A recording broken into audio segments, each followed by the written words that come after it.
আমরা মাননীয় প্রধান উপদেষ্টার সাথে সাক্ষাতের জন্য সময় চেয়েছি। ওনার সাথে সাক্ষাতের পরেই এই বিষয়ে আমরা কথা বলব। এখন অন্যান্য বিষয় থাকলে বলব। বিষয়টা শুনেছি যে আপনার সাক্ষাতের পরে হয়তো একটা যদি তারা কথা শোনেন বা তারা যদি দাবি মেনে নেন বা একটা কার্যকরী উদ্যোগ নেন তাহলে তো ভালো, না হলে হয়তো আপনার চাপ প্রয়োগ করবেন। সাক্ষাতের পরে কথা বলি, এখন ওই বিষয়ে কথা বলা বেশি ঠিক হবে। সম্ভবত স্থায়ী কমিটির বৈঠক হয়েছে আপনাদের, সেই বিষয়টা জানতে চাচ্ছিলাম কী সিদ্ধান্ত হলো। না, আমরা সাক্ষাতের জন্য সময় চেয়েছি। আজকে বোধহয় আমরা একটা ভিন্ন বিষয়ে কথা বলতে চাচ্ছি না। রাষ্ট্রের মূলনীতি এবং সংবিধানের যে মূলনীতি এটি আসলে পরিবর্তন নিয়ে আমরা দেখেছিলাম ঐক্যমত্য কমিশনের কাছ থেকে একটা স্প্রেডশিট আপনাদের কাছে এসেছিল এবং আপনারা সম্ভবত এটার সাথে একমত হবেন, বিষয়টি একটু জানতে চাই। হ্যাঁ, ধন্যবাদ। আমরাও কালকে পরশু খেয়াল করছি বিভিন্ন মিডিয়াতে এবং কয়েকটা পত্রিকায় আর সামাজিক মাধ্যমে এই বিষয়ে যথেষ্ট লেখালেখি হচ্ছে যে বিএনপি কি ধর্মনিরপেক্ষতায় ফেরত গেল। এখানে মিস ইন্টারপ্রিট করা হয়েছে। যেটা স্প্রেডশিট আমাদেরকে দেয়া হয়েছিল জাতীয় ঐক্যমত্য কমিশন থেকে সংবিধান সংস্কার কমিশনের রিপোর্টের ভিত্তিতে, এটা আসলে একটা অপূর্ণাঙ্গ বিষয়। কারণ আমরা বিস্তারিত রিপোর্ট জমা দেব বলেছি, সেটা জমা দিয়েছি আমরা বিস্তারিত রিপোর্ট, যেটা সংবিধান সংস্কার কমিশনের প্রতিবেদন, যেটা 45 পৃষ্ঠা থেকে 72 পৃষ্ঠা পর্যন্ত প্রায় 105টা সুপারিশ আছে। সেই 105টা সুপারিশের প্রত্যেকটি আমরা অ্যাড্রেস করে বিস্তারিত প্রতিবেদন দিয়েছি। কিন্তু স্প্রেডশিটে যেভাবে হ্যাঁ না জবাব দিতে বলা হয়েছে, এটা বিভ্রান্তির সৃষ্টি করেছে, সেটা আমরা সেদিনে উল্লেখ করেছি। এখানে স্প্রেডশিটের আইটেম নম্বর 5, 6 এবং 7-এ সংবিধানের মূলনীতি এবং রাষ্ট্র পরিচালনার মূলনীতি বিষয়ে ওনারা যেটা বলেছেন, যে সংবিধানের মূলনীতিতে বহুত্ববাদের কথা বলেছেন, সাম্য মানবিক মর্যাদা ইত্যাদির কথা বলেছেন, বাট বহুত্ববাদ সহ আর অন্যান্য বিষয়গুলোর সাথে আমরা একমত নই এবং রাষ্ট্র পরিচালনার মূলনীতি হিসেবে আর সংবিধানের মূলনীতি হিসেবে আমরা একমত নই। এরপর আমাদের মন্তব্য দিয়েছি, সেই মন্তব্যটা আর কেউ এখানে উল্লেখ করে না। মন্তব্যটা হচ্ছে আমরা সংবিধানের প্রস্তাবনার অংশে আমরা সংবিধানের প্রস্তাবনার কি চাই সেটা উল্লেখ করেছি, যে পঞ্চদশ সংশোধনী পূর্ববর্তী অবস্থা বহাল চাই। প্রশ্ন আসতে পারে পঞ্চদশ সংশোধনী পূর্ববর্তী অর্থাৎ ত্রয়োদশ চতুর্দশ সংশোধনীতে যা ছিল, মূলত এটা পঞ্চম সংশোধনীতে রাষ্ট্রপতি শহীদ জিয়াউর রহমানের সময়ে পঞ্চম সংশোধনে যেটা গৃহীত হয় সেটা বাকশালকে রিপিল করে, বাকশালকে বিলুপ করে গণতন্ত্রের যাত্রা, যেটা দিয়ে বহুদলীয় গণতন্ত্রের যাত্রা শুরু হয়, সেই সংবিধানের প্রস্তাবনাকে আমরা অ্যাপ্রুভ করি, সেটাই আমরা বহাল চেয়েছি। এখন সেটার মধ্যে আছে মহান আল্লাহর উপর আস্থা, বিশ্বাস, জাতীয়তাবাদ, গণতন্ত্র, সমাজতন্ত্র অর্থাৎ সামাজিক ও অর্থনৈতিক ন্যায় বিচার, সেটা আমরা বহাল চেয়েছি এবং সেই প্রিয়াম্বলের সেই প্রস্তাবনার পুরোটা আমরা ওইভাবেই জবাব দিয়েছি যে আমরা এটা চাই। এখন যদি কেউ বলে যে পঞ্চদশ সংশোধনীর পূর্বাবস্থা অর্থাৎ পঞ্চম সংশোধনীতে গৃহীত প্রস্তাবাবলী মানে প্রস্তাবনার অংশটি, সেভাবে আমরা বলে দিতে পারি। আর রইল রাষ্ট্র পরিচালনার মূলনীতি সম্পর্কে যে বলেছে, প্রায় একই জিনিস, কিন্তু রাষ্ট্র পরিচালনার মূলনীতিগুলো 8, 9, 10 এবং 12 এই অনুচ্ছেদগুলোতে বিধৃত আছে। সেই অনুচ্ছেদগুলোর বিষয়ে সংস্কার কমিশন থেকে যে সুপারিশ করা হয়েছে, এই যে তারা একই বিষয়গুলো ওখানে রিপ্লেস করতে চেয়েছেন। যেমন একটা প্রস্তাব দেওয়া হয়েছে যে ধর্মনিরপেক্ষতা ইত্যাদি এগুলো বিলুপ্ত করা হোক। এখন বিভ্রান্তিটা ওই জায়গায়, আমরা সেখানে বলেছি একমত নই, কিন্তু আমরা এই চাই। হ্যাঁ, আমরা চেয়েছি পঞ্চম সংশোধনীতে যেটা গৃহীত হয়েছে, যেটা পঞ্চদশ সংশোধনীর পূর্বাবস্থা, সেইটা আমরা বহাল করা হোক, সেটা চেয়েছি। কিন্তু সবাই মনে করছে যে ধর্মনিরপেক্ষতা বাতিলের কথা বলছে, আপনারা সেটা একমত নন কেন? বিষয়টা তা নয়। আমরা পরিষ্কার করার জন্য বলছি যে আপনাদের যে প্রতিস্থাপন, বহুত্ববাদ সহ অন্যান্য বিষয়, এই বিষয়গুলো একসাথে আসতে হবে। 5, 6, 7 যদি একসাথে আপনারা রিড করেন, তাহলে সেই বিষয়গুলোতে আমরা কেন একমত নয় এবং আমরা কেন বিকল্প প্রস্তাব হিসেবে আমাদের প্রস্তাবনা, যেগুলো আমাদের পূর্বে প্রস্তাব ছিল সংস্কার কমিশনের কাছে, সেটা আমরা বলেছি আবার, যে আমরা আগেও প্রস্তাব আকারে দিয়েছিলাম আপনাদের কাছে।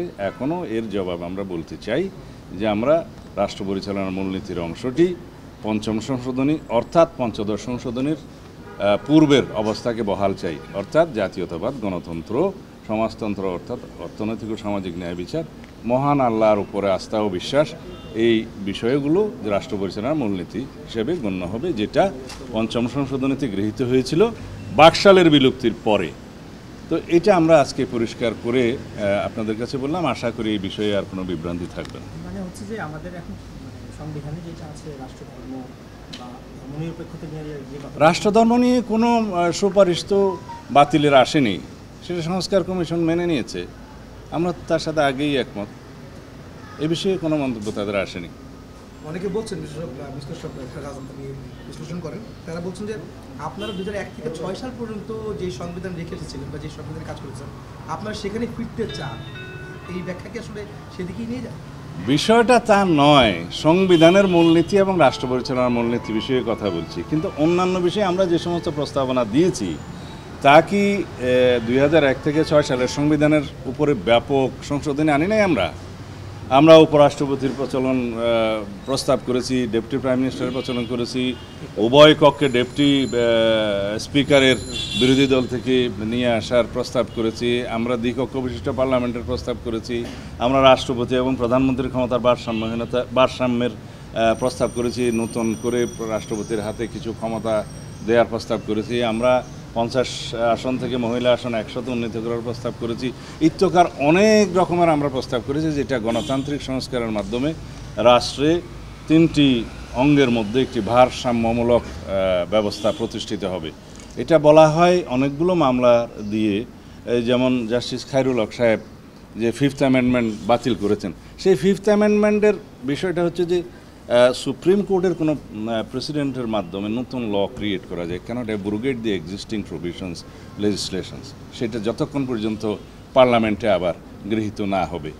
যেমন ত্রয়োদশ সংশোধনী বাতিলের রায়, যেটা ইনজাস্টিস খায়রুল হক সাহেব দিয়েছিলেন, যেটা এখন চ্যালেঞ্জটা এখনও রিভিউতে আছে, সেইটার ভার্ডিক্ট পাশ হওয়ার আগেই এটা গত ফ্যাসিস্ট সরকার 2011 সালের সম্ভবত জুনে এটা পঞ্চদশ সংশোধনী তারা পাশ করে, সেটাকে আমরা বলি যে এটা আনকনস্টিটিউশনাল। আমরা অনেক এই বিষয়ে বক্তব্য রেখেছি, সেটা কোর্টে অলরেডি কিছু অংশ বাতিল হয়েছে, কিছু অংশ পুনর্বহাল করেছে এবং বাকিটা নির্বাচিত পার্লামেন্টের বিবেচনার জন্য ছেড়ে দিয়েছে। তো তার মানে কি, বাকিটা পার্লামেন্টে বিবেচিত হবে। তো এখন যারা মন সিনেমা হলের মামলার মধ্য দিয়ে কিছু সংবিধান বাতিল করে দেয়, যারা অপূর্ণাঙ্গ জাজমেন্টের ভিত্তিতে সংবিধানের পরিবর্তন করে একটা একনায়কতান্ত্রিক সিস্টেম করে, এগুলো অনেক কিছু আওয়ামী লীগের সময় হয়েছে।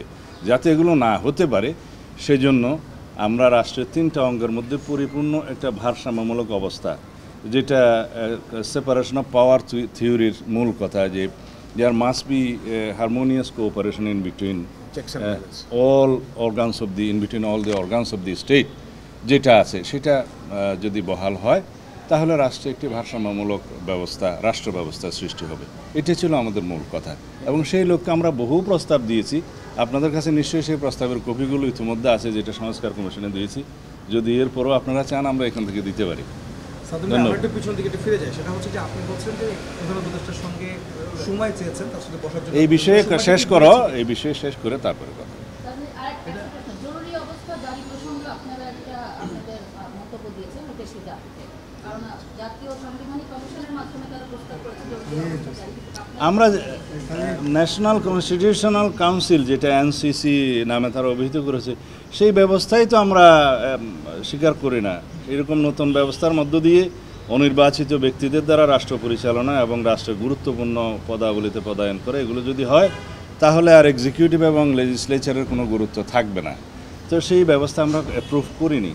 আর এনসিসির মাধ্যমে জরুরি অবস্থা প্রবর্তনের জন্য যে কথাটা বলেছেন, সেটা একে তো এনসিসি আমরা মানি না, দ্বিতীয় হচ্ছে জরুরি অবস্থা জারির সময়ে তারা যে প্রস্তাব করেছে যে মানুষের যে সমস্ত মৌলিক অধিকারগুলো স্থগিত থাকে, এগুলো স্থগিত থাকবে না, তারা রিড করতে পারবে, অন্যান্য বিষয়ে মৌলিক অধিকারগুলো থাকবে। তো জরুরি অবস্থার মানে কি? জরুরি অবস্থার মানে হলো যে কিছু কিছু অধিকার স্থগিত থাকবে। তো সেই জন্য আমরা বলেছি এটা বোধহয় বাস্তবায়ন নয়, সেই বিষয়ে আমরা একমত হতে পারলাম না। আমি ওই সংলাপের যে আলোচনা আমরা তো দেখেছি 5ই আগস্ট পরবর্তী রাজনৈতিক দলগুলোর সঙ্গে বৈঠক করেছেন প্রধান উপদেষ্টা। এখন যে সংস্কার প্রস্তাবগুলো ওনারা 166টি প্রস্তাবনা দিয়েছে, সেগুলো নিয়েও আলোচনা পর্যালোচনা হয়। কিন্তু এখন আপনারা প্রধান উপদেষ্টার সময় চেয়েছেন, সেটা কি একদম নির্দিষ্ট নির্বাচনের রোডম্যাপ জানার জন্য আপনারা সংলাপে যাবেন কি আলোচনায় যাবেন?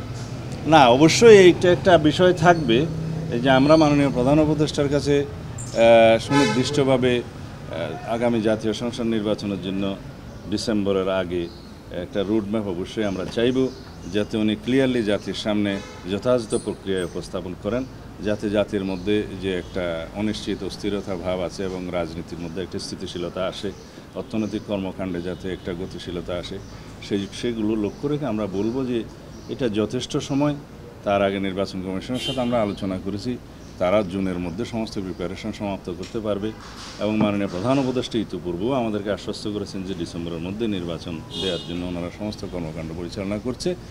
যেহেতু বিভিন্ন বিষয়ে বিভিন্ন পক্ষের বক্তব্যে একটা ধোঁয়াশা সৃষ্টি হয়েছে, সেটা পরিষ্কার করার জন্য আমরা ওনার কাছে আহ্বান জানাবো। সালাউদ্দিন ভাই, সেটা একটা প্রশ্ন করি। সেটা হচ্ছে যে আমাদের প্রধান উপদেষ্টা এবং নরেন্দ্র মোদী সাহেবের বৈঠক সম্মেলনের আমরা কোথায় ছিলাম, আবার তুমি আন্তর্জাতিকে যাচ্ছ? সামগ্রিক বিষয়টা আলোচনা আপনার সাথে একটা টপিকে তো আর হয় না। ওই আলোচনার সূত্র ধরে সেই আলোচনার মধ্যে আমাদের কথিত স্বৈরাচার শেখ হাসিনাকে ফেরত দেওয়ার প্রসঙ্গটি এসছে, বিচারের প্রসঙ্গটি এসছে, এবং এই বিষয়টাকে আপনারা আসলে এই বিষয়ে আমাদের প্রতিক্রিয়া তো মানে মহাসচিব আগেই দিয়েছেন, আমরাও কথা বলেছি, এটা অনেক পুরাতন। দলের পক্ষে প্রতিক্রিয়া তো দেওয়া হয়েছে আগে। আমরা ওনার ভিজিটকে স্বাগত জানিয়েছি। উনি যে সমস্ত প্রসঙ্গে কথা বলেছেন ভারতের মাননীয় প্রধানমন্ত্রীর সাথে, সেগুলো যথাযথ বলে আমরা মনে করি। এগুলো বাংলাদেশের মানুষের প্রাণের দাবি, এ সমস্ত বিষয়ে আলোচিত হয়েছে। সুতরাং আমরা বলেছি যে তার আলোচনাটা জাতি গ্রহণ করেছে, আমরা সেটাকে সাধুবাদ জানিয়েছি।